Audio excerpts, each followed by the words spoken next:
Et Sam, on est en plein assemblage et on aimerait que cette pièce soit en déséquilibre pour que la flèche pointe toujours vers le haut. T'aurais pas des tips pour rendre ça possible? Tu veux voir la pièce? Alors, ce sera possible dans le logiciel Slicer. On pourra modifier dans certaines zones les densités et les motifs de remplissage. On peut réaliser généralement ces opérations pour déséquilibrer complètement une pièce ou alors solidifier une en base pour transmettre un centre de gravité de la pièce un peu plus bas. On peut faire ça dans le Slicer, comme je l'ai dit, dans Cura, dans Bamboo Studio, dans Orca Slicer ou Idea Maker.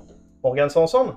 Dans le logiciel Cura, le modèle comporte généralement une seule densité et un seul motif de remplissage. Dans notre cas, un remplissage triangulaire d'une trentaine de %. Si je souhaite assouplir une zone, en réduisant par exemple la densité de remplissage ou le motif, je peux modifier cela. Pour cela, j'utilise la fonction support blocker que je viens légèrement détourner. La fonction support blocker se situe sur le bandeau de gauche. En cliquant dessus, cela me permet de positionner un bloc à une zone précise. Ce bloc, je peux ensuite le redimensionner à la taille souhaitée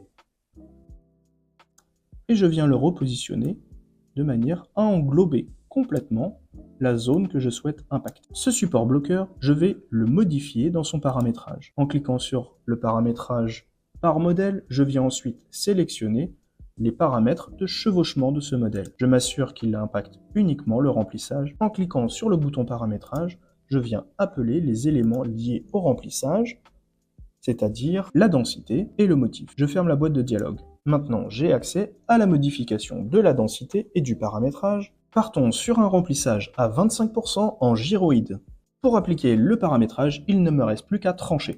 Une prévisualisation me permet de m'assurer que le paramétrage a bien été pris en compte. Ici, je vois bien qu'une zone de mon maillet est restée en triangulaire, tandis qu'une zone a bien été ajustée. Je peux décliner cette fonction partout sur ma pièce si je le souhaite. Voilà, c'était aussi simple que ça.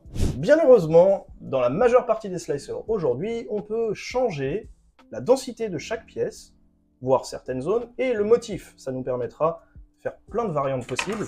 Et dans notre cas, du coup, d'orienter de manière favorable la flèche vers le haut en augmentant la densité de la pièce du bas.